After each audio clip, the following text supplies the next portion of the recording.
So ladies, gentlemen, welcome back to a brand new DCU video, and today we've got quite a lot to talk about, and I really mean that this time. We've got a big info dump in this breakdown video because James Gunn and some of the actors of Commandos have recently been doing some press for the show, but out of that, James Gunn has dished all kinds of juicy details. So in this video, I've gone across as many interviews as I could possibly find. I've got a bunch of quotes that I need to get into. I'm going to offer my thoughts on each bit along the way. This video is timestamped as usual, but of course, as I always say, I recommend watching all of it, so not only are you up to date on all of the news, but you're up to date on all of my takes. I honestly didn't think I would be able to make this video as of when you're seeing it right now because my PC was having like major issues. I'm talking like blue screen of death, and it was pretty much bricked. Like I used the Windows USB boot tool, it wasn't even recognizing that, and then it's like the DC gods shined upon me because it just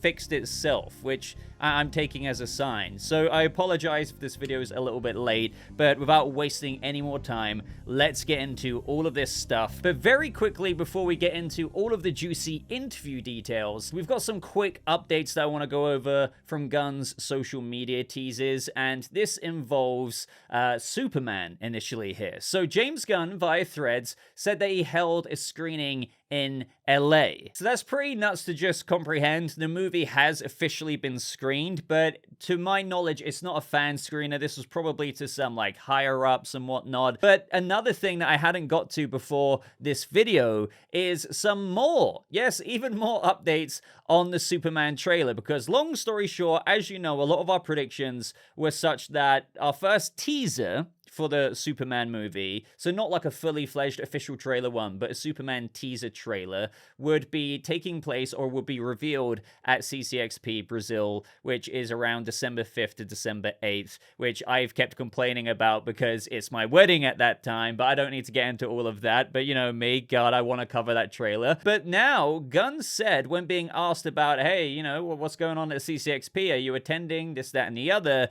He replied, sadly, no. I tried to work it out, but because of a million schedule conflicts, I won't be able to make it to CCXP this year. One of my favorite places in the world with some of my favorite people. And when people ask if, okay, that doesn't mean the teaser's not appearing, could Peter Safran be at CCXP? And he said no. So no James Gunn or Peter Safran at CCXP, despite knowing that Warner Brothers is still having a presence at CCXP. So I've seen a lot of people say that this means we won't get the trailer at CCXP.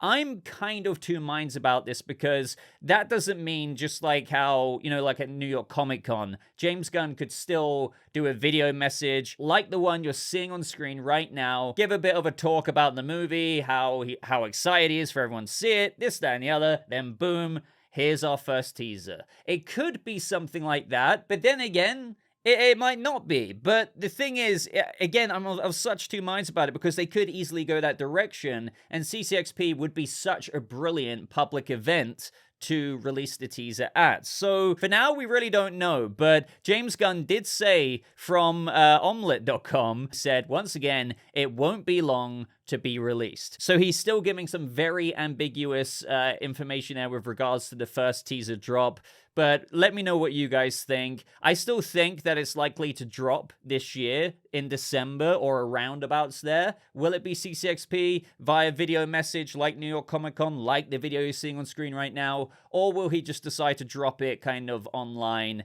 in another way? We're going to have to wait and see, but I wouldn't worry too much about it because I think we're going to get it in some way or another regardless. I'm just kind of hoping that, okay, well, if it isn't at CCXP, will this give me the opportunity to still cover the trailer outside the window of my wedding? Maybe, but, you know, knowing my luck here with the blessing and the curse on this channel, probably not. Oh, and one more thing before we get into the juicy details that I keep teasing. Frank Grillo did say this to Collider about the Superman trailer. So he says, but to step on set and to know Gunn was at the helm, even in the capacity that I was working, was a gift. And I'll tell you something. I hope I don't get in trouble for this. I got a sneak peek at a little bit of the trailer, and I'm not joking, and I'm not blowing this out of proportion. My skin was hot and I had goosebumps. That's how great it is. And by the way, this kid, David, is going to be a superstar. a superstar. He's amazing, as is the rest of the cast in the film, and just James's take on it, I think it's gonna be the movie. So Frank Grillo there giving it high praise. Of course, some people might say he's biased, but and caught up in, like, you know, the hype of just being involved in the DCU. But hey, my expectations are pretty high for this trailer. I'm not in terms of seeing loads of stuff, but like getting a really good vibe for Gunn's Superman movie and getting that across in that first teaser. And I hope what Frank is saying here does turn out to be true. But now let's finally get into the interviews. Now, IGN did a sit-down video interview that you can watch for yourself on their channel, but I've taken like the main things that I want to talk about from it and the main things that I think you guys should know. So, after talking about some Creature Commandos details that we kind of already know, jumping to the next most interesting thing, when being asked about DCU canon, Gunn said, real simply, nothing is for sure canon unless you see it in Creature Commandos forward for the DCU. Now, in Creature Commandos, you'll hear them talk about things that happened in the Suicide Squad or Peacemaker. Well then, those things automatically become canon. The truth is, almost all of Peacemaker is canon, with the exception of the Justice League, which, you know, we kind of deal with in the next season of Peacemaker. And this is something, again, not to blow smoke up my own ass, but I've been saying since day dot that I do not see anything in Peacemaker that would contradict the DCU. Not that I have ins and outs of the DCU, but like the Butterfly Invasion to just Team Peacemaker to this, that, and the other, I don't see why you couldn't include all of those events in the canon that is being maintained in the DCU, with the exception, as Gunn said, and I've said this the whole time, obviously they're gonna retcon the Justice League ending there. It's not like you have Jason Momoa's Aquaman or Ezra Miller's Flash or whatever else, and also maybe one or two other things, but not to the level of like the Butterfly Invasion or anything like that. I believe all of that is being maintained, and I think what Gunn is saying here basically just hammers down on what I believe to be the case anyway. So this is when the interviewer said, does canon matter anymore anyway? And this comment from Gunn, or his reply here, ruffled the feathers of some people with just his answer and the way he said it, but I really don't think it's meant to be read like that deep into, and I'll get more into that in a second. So he replied, you know, one of the weird things to me is that none of this is real. It may be alarming to people, but none of it is real. It's all just stories that we're telling about characters, and hopefully there's authenticity and truth to those stories, because we care about those stories. The characters, the actors, the performers, the animators, they all care about these stories. But it's not real. So what's canon can really be whatever you want to be canon. If you want to pretend that Greedo and Batman go on adventures together, you can pretend that Greedo and Batman go on adventures together. That can be your canon. Now again, I've seen people take major issue with the way Gunn talked about canon, and I would say fairly playfully there. But honestly, just to double down on that, I think Gunn was just being a bit like facetious, for lack of a better word, because we know that he does take the canon seriously going forward in the DCU, as he said, really, in more examples than I can list in how it does matter over the past couple of years. Now again, just to kind of reassure some people here, if you're feeling a bit of doubt, it's not like the DCU isn't going to have like this principle of main canon in its own universe, or like this connected one with a coherent canon between projects, such as how he even said like nothing is pure canon until, you know, Creature Commandos onwards in the DCU, which we know is maintaining some threads from the DCEU's canon that he wants to keep. Admittedly, though, mostly his own stuff, and how, you know, just the DCU canon is mostly different from the DCEU, with obviously a new Superman. There's no Black Zero event there. The DCU Batman's history is obviously very different from Ben Affleck's Batman, and the list goes on. And when you watch this interview anyway, it was a very high energy, laughy, jokey interview between Gunn and Dean Lorey, the executive producer and showrunner of Creature Commandos, and I think he was just poking fun at the question, and if anything, highlighting what they care about most is the storytelling, something that Gunn has really heavily emphasized throughout the course of him being the CEO or co-CEO of DC Studios. But I do want to say I do get how it might send out a mixed signal to those who take what is canon or pure canon with comic book related properties very, very seriously, as, you know, maybe as something of a bit of an attitude that shouldn't matter as much. But yeah, this doesn't really concern me, and I think they were just playing around, and the DCU Chapter 1, Gods and Monsters, and whatever Chapter 2 is going to be called will absolutely have DCU canon. Like, this is a connected universe with an overall mainline story arc, of which we know Lanterns contributes largely to, with its ancient horror and mystery and so on and so forth. But let me know what you guys think about that. But now on to even more interesting details. So when talking about just various canon and just characters in the DCU and the way Gunn approaches it, he says, the way I approach the DCU is one thing I love about DC. It's that there's all these different manifestations of these same characters and different realities, different canons, really. From the mainstream universe's Batman to Frank Miller's Batman to the Long Halloween's Batman and to Absolute Batman. They're all different manifestations of the same character that we get to see from different angles in different ways. And then all of the different movies Batman. And so this is just really taking the characters in the DCU and seeing all the characters we love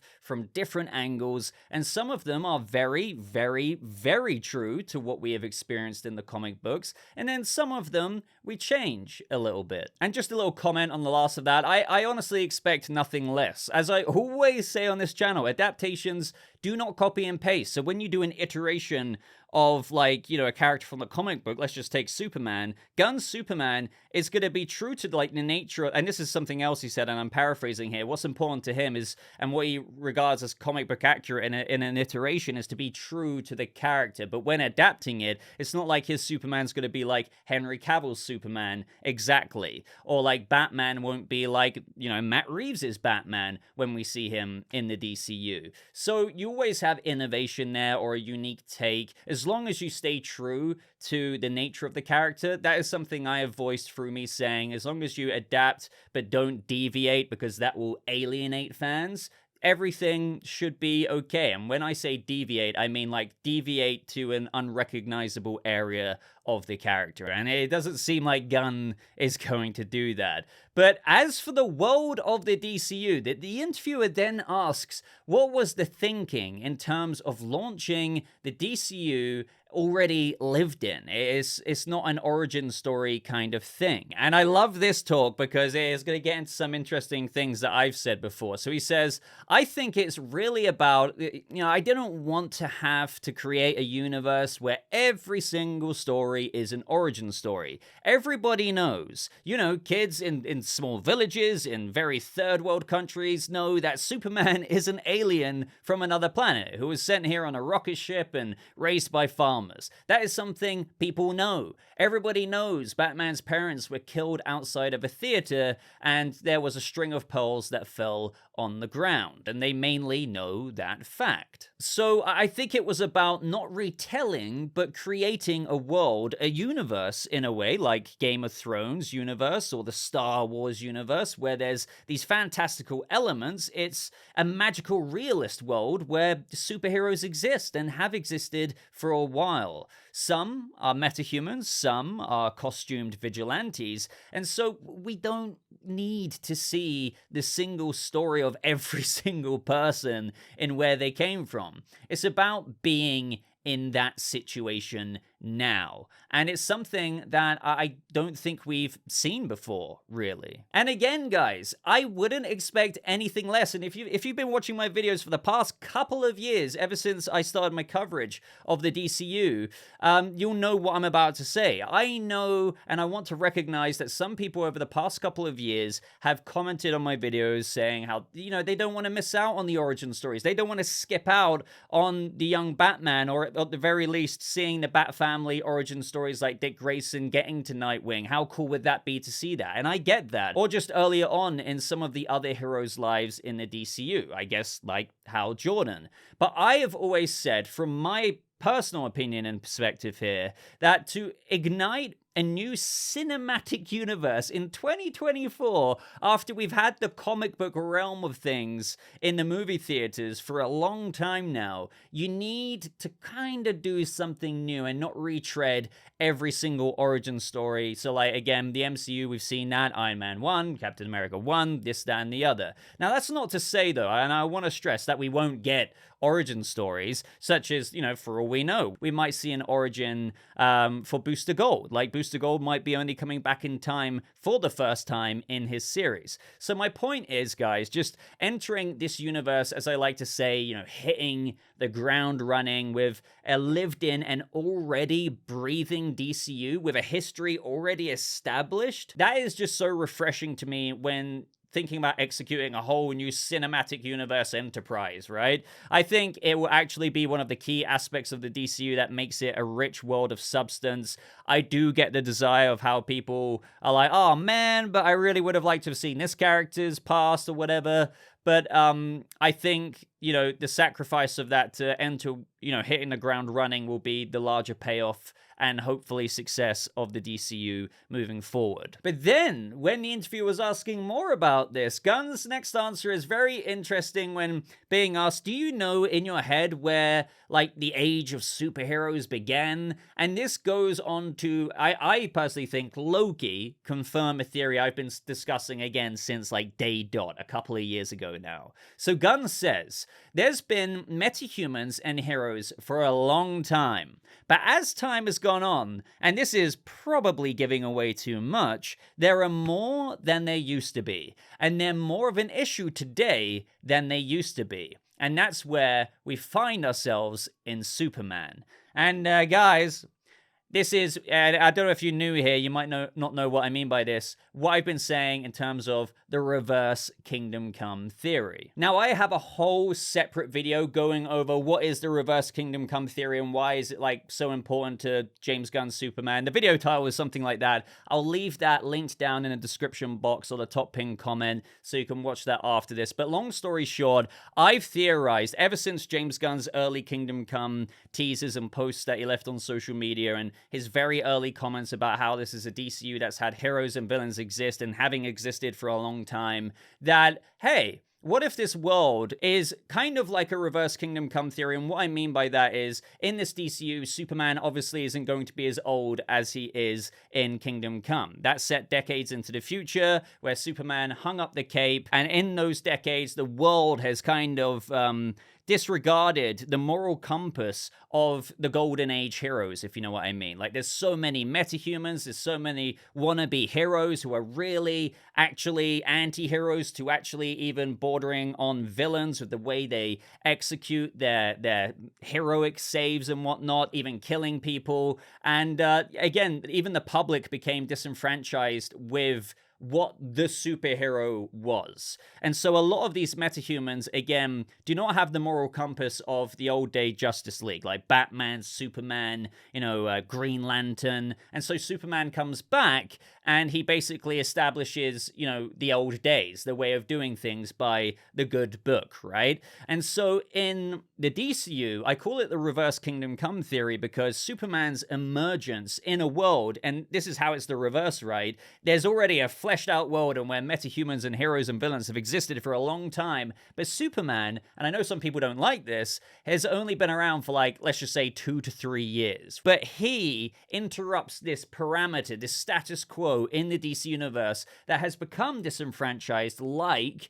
the Kingdom Come storyline with heroes, because, you know, the more heroes there are in Gunn's present-day DCU, the more of a problem they've become, as he literally said in that quote. So I believe David Corenswet's take on Superman will basically, and this is why I think it was also called Superman Legacy, he will establish a new legacy of what it, and restore that moral compass of what it means to be a hero, and what the heroes of maybe even the JSA back in World War II, which we don't know if that's canon in the DCU, but maybe those were the guys who, like, really had something going for them. Maybe Hal Jordan was around 20, I mean, we know he was, given Carl Chandler's age in Lanterns, but he remembers the days of when, you know, heroes had a bit of a better moral compass with the way they, went about their actions. So that is basically Reverse Kingdom Come in a nutshell. Again, my other video dives into it in even more detail. It's not like, they're going to adapt, when I say Reverse Kingdom Come, the Kingdom Come story. Lois Lane's not going to be dead or anything like that. It's not going to, I doubt Magog is going to be introduced. It's just the more or less parameters of the Kingdom Come storyline is being loosely translated into the present day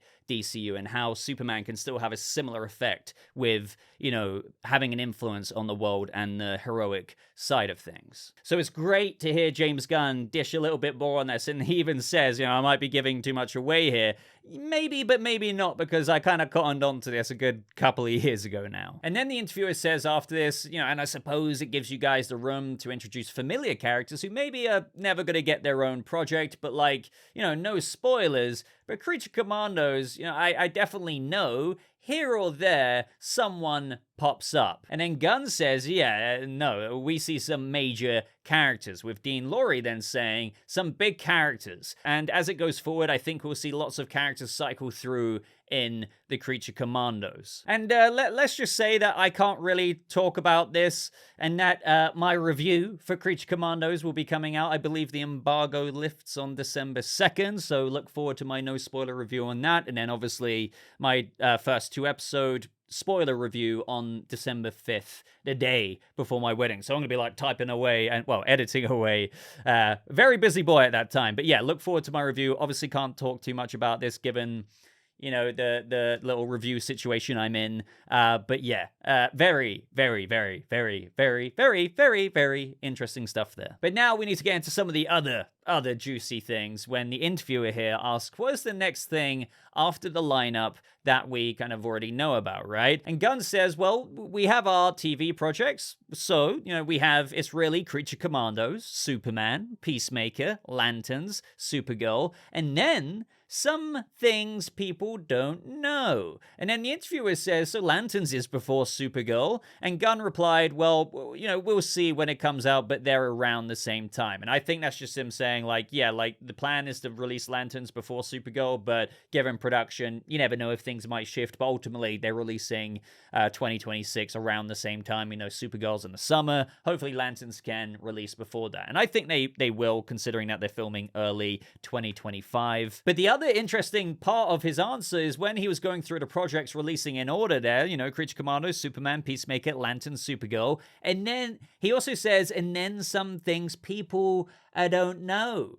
Well, I think this could maybe, and we've got another comment about this in another answer I'm going to be going over later, but this could be the unannounced projects he's saying people don't know about, but there have been some rumors with regards to, well, the Hollywood Reporter said that Ana Nogueira is writing the script. So she wrote the script for Supergirl, Woman of Tomorrow, but she's apparently writing the Teen Titans movie, which we've heard nothing about since. And, there's a Blue Beetle animated series. Shalomar Dueña is kind of giving away a lot of answers about that. There's a Deadman animated series. There's other things. So I think, that's just something that they're going to be working on that we don't know about, but will probably be announced at some point in the future, and I wouldn't be surprised if it is one of those. So after that, this leads the interviewer to say, so Lanterns is pretty hot right now. Can you tell me about the casting of the two Lanterns in terms of the thinking behind those guys? Because, some people are like, oh, Carl Chandler is too old to be Hal. And Gunn then says,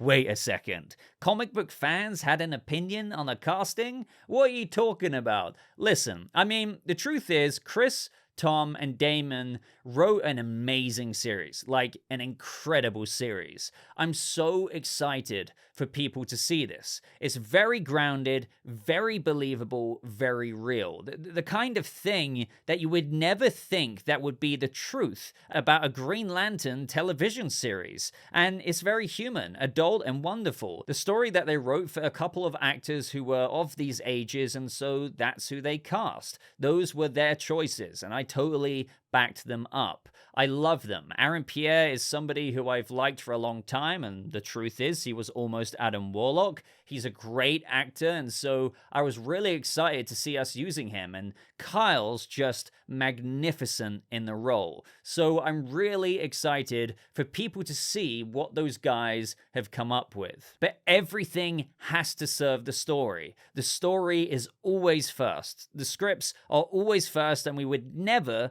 be making this show if Chris and the guys hadn't turned in wonderful, beautiful scripts. So right there, some stuff that we already know. I mean, obviously when it was described as true detective inspired, we knew it'd be very grounded, very real, very adult. Yet what is also so interesting about that, and I know some people are struggling to believe this, it's like, how can you do Green Lanterns in such a visceral show like that, which is going to have the HBO prestige bar and standard of quality, true detective inspired, which is a very grounded kind of thing to tackle with this murder investigation in the American heartland, and you know, it uncovers this ancient terrifying mystery. I think that's what makes it so fascinating. Like, imagine True Detective but with Green Lantern rings. And also, we can't forget, like, just because it's being described this way and some people are like, oh well, I don't know, that doesn't sound very fantastical to me, this is still within the canon of the DCU world, where there's Superman and a flying Krypto the Superdog. Like, it's still in this continuity and still connects. And if anything,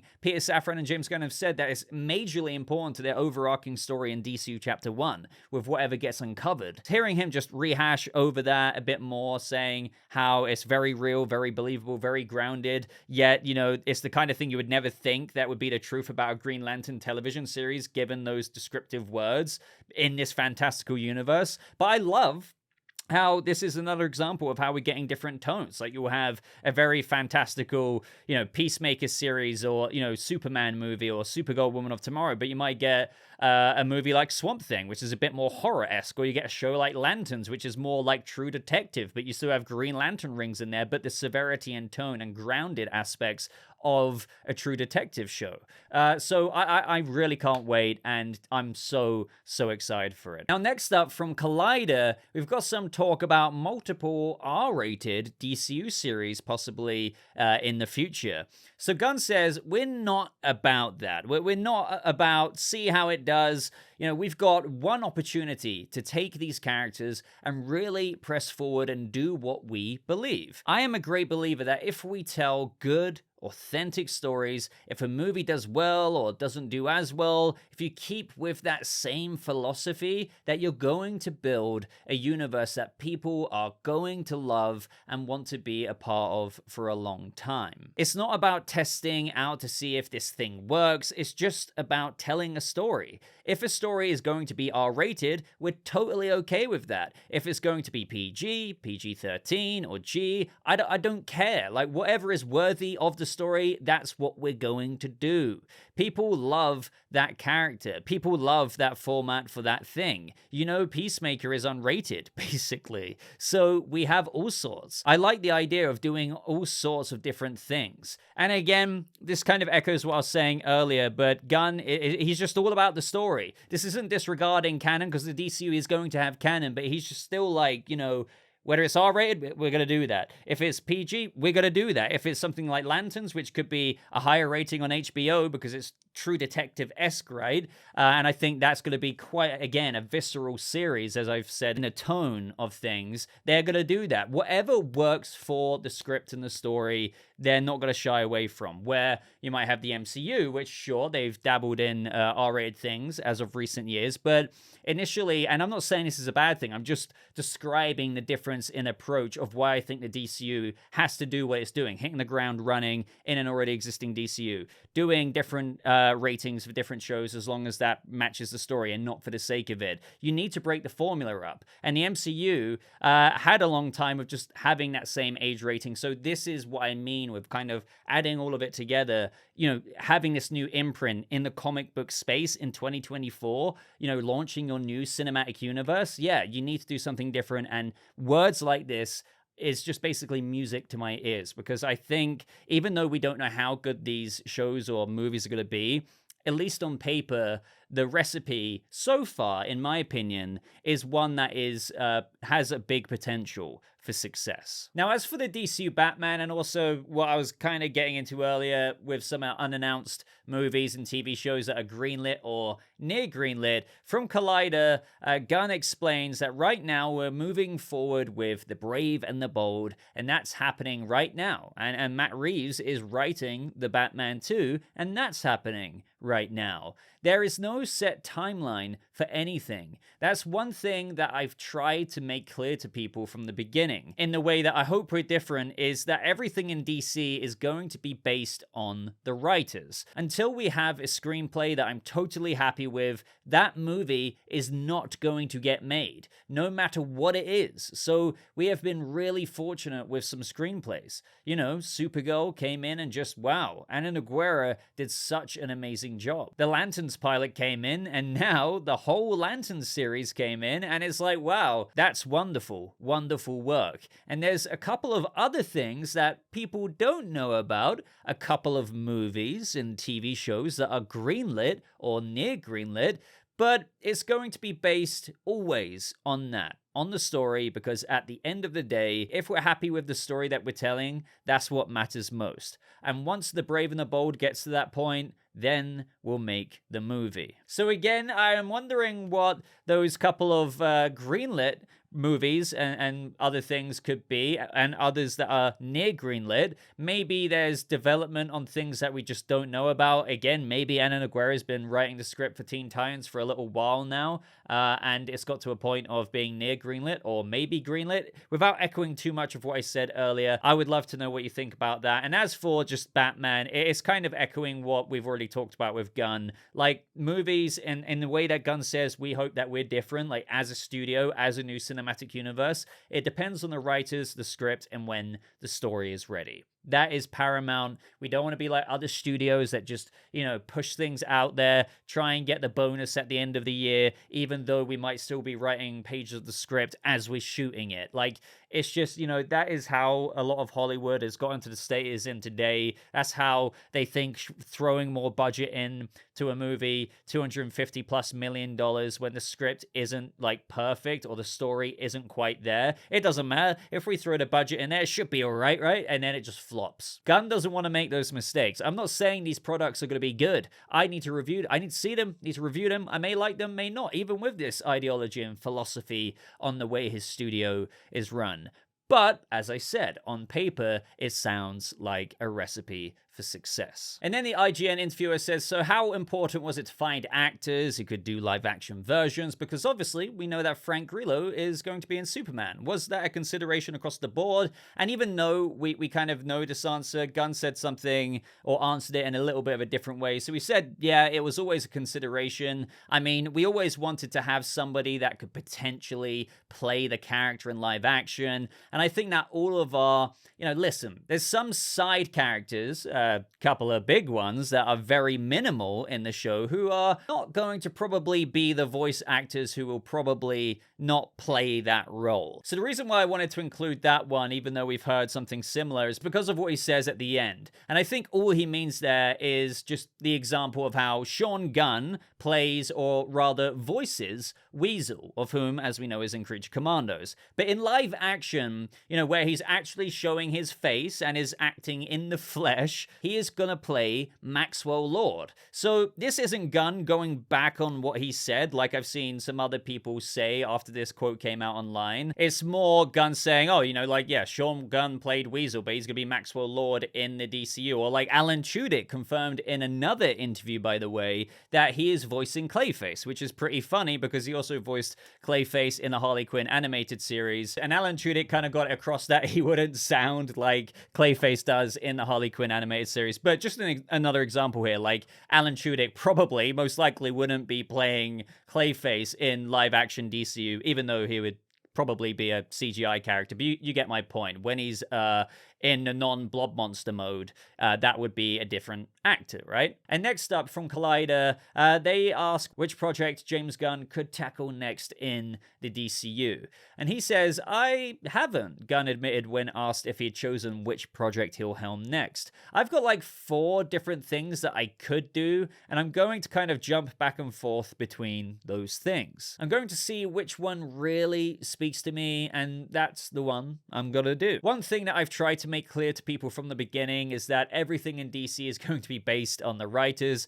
Until we have a screenplay that I'm totally happy with, that movie is not going to get made no matter what it is. So again, there at the end, he's really echoing this in multiple interviews. But yeah, for now, we don't know what project Gunn is going to tackle next, but he's got an idea between like 4 of them, and I'm very intrigued. Maybe it's going to be something like The Authority, because that could fit his wheelhouse, especially with how Superman could still be involved. But I would love to know what you guys would like Gunn to personally direct/write even next. And then lastly, as I teased earlier, we've got a couple of other details about Creature Commandos, and this is pretty interesting because the director asks about Circe, and we get into a little bit of that and Themyscira. So the director asks, one of the big villains of the story is Circe, which is a massive name in DC Comics. Why did you guys feel that she was a good choice to put in this narrative? And Dean Laurie explains, what I love about her is she brings magic, and none of the other characters really do that. I mean, Phosphorus kind of looks a little,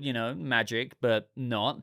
But that opened the door to that whole side of the superhero world that we didn't have represented anywhere else. So I particularly liked her for that. And then the direct followed up by saying, when I see Circe on screen, I'm obviously thinking, all right, so what's up with Wonder Woman? So when working on her story and putting it on screen, how much of that balance did you guys consider, knowing that people are going to be asking about Wonder Woman? And then Laurie explains that we didn't really lean into that very much. I mean, the Themyscira and all that was, obviously referenced, like in the pilot, but we really didn't try to set anything up in particular with Wonder Woman. And also, by the way, we've got new Creature Commandos stills that I'm probably showing on screen. So there's confirmation of Themyscira being referenced, but that's not like, or shouldn't be, a huge surprise to people. I don't, and have never put the responsibility on Creature Commandos to do a whole bunch of exposition, but I have always said that